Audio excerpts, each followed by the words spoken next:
FM. Welcome to News Around the World.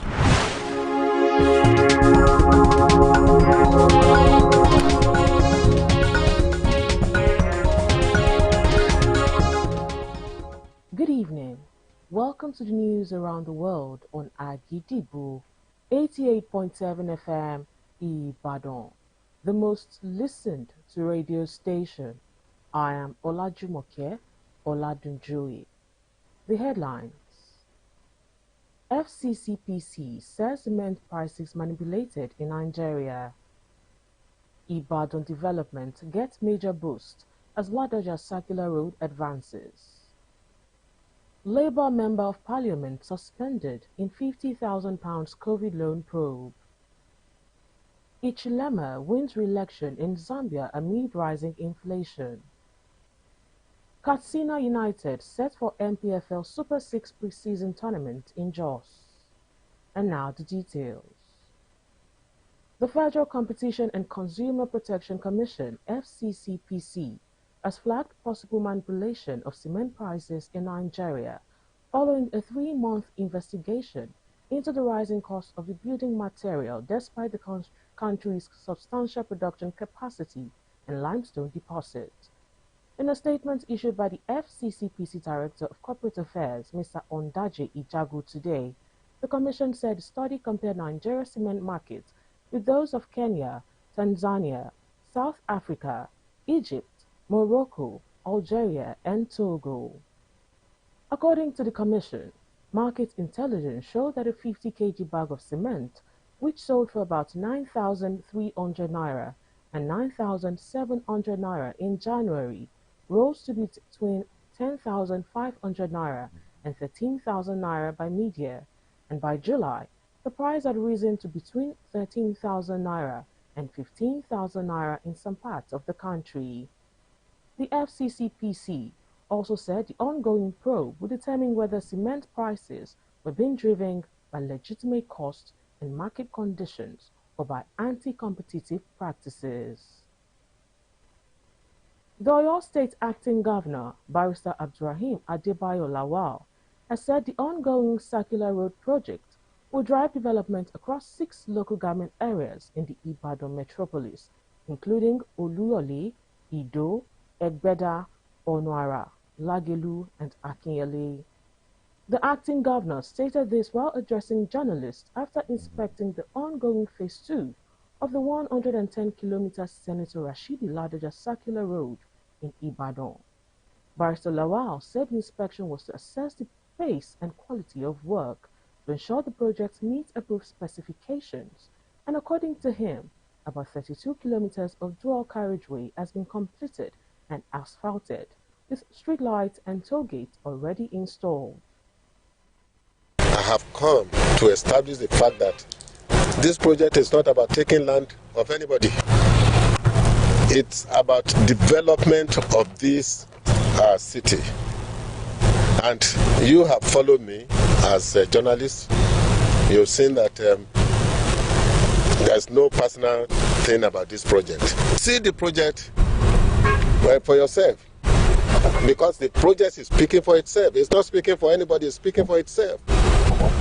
And I encourage our people to get better understanding about the concept, about the vision of this project. The acting governor, however, assured that arrangements have been made for compensation for affected landowners who have registered. As we are today, this circular road is capturing all those local governments, 6 local governments in Ibadan that we used to refer to less city. Now they call them Greater City. Greater City. They have been captured. They are now within the Ibadan metropolis. And that is good for development. It's good for investment. It's even good for the social cohesion of our people. Finally, the acting governor inspected ongoing projects at the Samuel Ladoke Akintola Airport, Ibadan, and are expected to be completed by November. With schools now on a long vacation, children have more free time on their hands, but how this time is spent can make a big difference. Agidigbo News correspondent Yetunde Fadaya spoke with parents on how they hope their children are engaged in productive, educational, and recreational activities rather than allowing the holiday to become a period of idleness. Here is the report. The long-awaited school vacation is here, giving children the opportunity to take a break from the classroom, spend time with family, and enjoy well-deserved rest. But for parents, the long holiday comes with another responsibility of finding productive ways to keep their children engaged. What plans do parents have for this vacation? And how do parents intend to make the period enjoyable and worthwhile for their children? While some parents say their children will be attending holiday lessons and learning new skills, some other parents are exploring activities such as cooking, fashion designing, computer training, sports, and other creative activities. A mother of two, Mrs. Ishola, urges parents to enroll their children and wards into coaching centers so as to prevent them from bad influence, and also use the privilege to train them to learn household responsibilities and learn trade as well.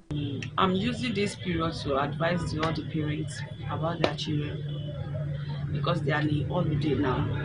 They should take them to lesson, as in extra lesson, which is outside everywhere, or you can organize the teacher for them inside to be teaching them inside, because what is happening in the area now, I can't say we should keep them inside.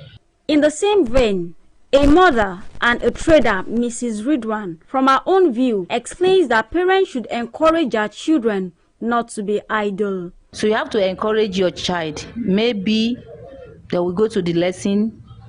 If it is adult, maybe it's already grow up, like maybe like 15, 16. If you want her or you want he or she to go and learn work, you can put them there. So that they will not going to be sit down at home just doing nothing.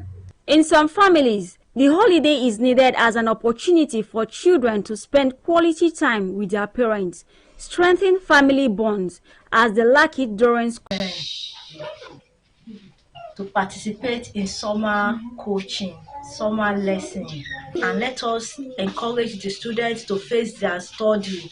As the vacation progresses, parents are encouraged to create a healthy balance between academic activities, practical skills, entertainment, and adequate rest. After all, the real measure of a productive holiday may not be how busy a child is, but what useful lessons, skills, and experiences the child gains before returning to school. Yetunde Fadaya, Agidigbo FM News. Now it is time to link up with our United Kingdom studio for the foreign news. News from Kuliamza Studio, Agidigbo FM. United Kingdom, I am Olushola Damlola. Robert Jenrick has confirmed Reform UK will renegotiate Boris Johnson's Brexit deal with the European Union if Nigel Farage becomes Prime Minister after the next general election. The New York MP defected from the Tories in January this year, having spent more than a decade representing his Nottinghamshire constituents. As a Conservative, he said it is not fair that British citizens are paying billions of pounds every year to people who are not citizens. He, however, promised to renegotiate the deal. Reform UK insists banning migrants from claiming welfare will claw back £21 billion a year by its fifth year, with the overall plan expected to cut Britain's skyrocketing benefits bill by £50 billion.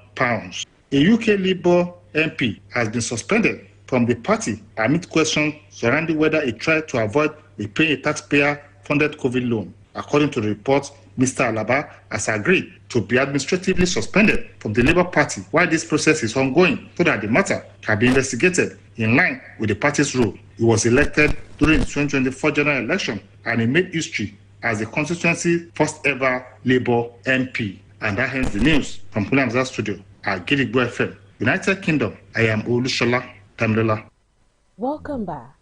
We shall also be moving to our Maryland studio, United States, for more foreign news. News from Kule Amzat Studio, Gidigbo FM, United States. I am Oluwatosin Soya. Prime Minister Andy Bonham has said the United Kingdom will continue to support Ukraine 100% despite warnings from Moscow over the use of British-made drones in recent Ukrainian strikes inside Russia. The Russian embassy in the United Kingdom accused Britain of deliberately opting for an escalation of the Ukraine crisis, warning that the deeper the United Kingdom becomes involved in the conflict, the higher the price it will pay. Ukraine has intensified its attacks on targets deep inside Russia, including oil refineries and logistics facilities linked to Whiteberries, one of the country's largest online retailers. Responding to the Russian warning, the Prime Minister said the United Kingdom was providing support so that Ukraine can defend itself. He added that this had been Britain's position throughout the conflict under previous prime ministers and that it remains the case with him.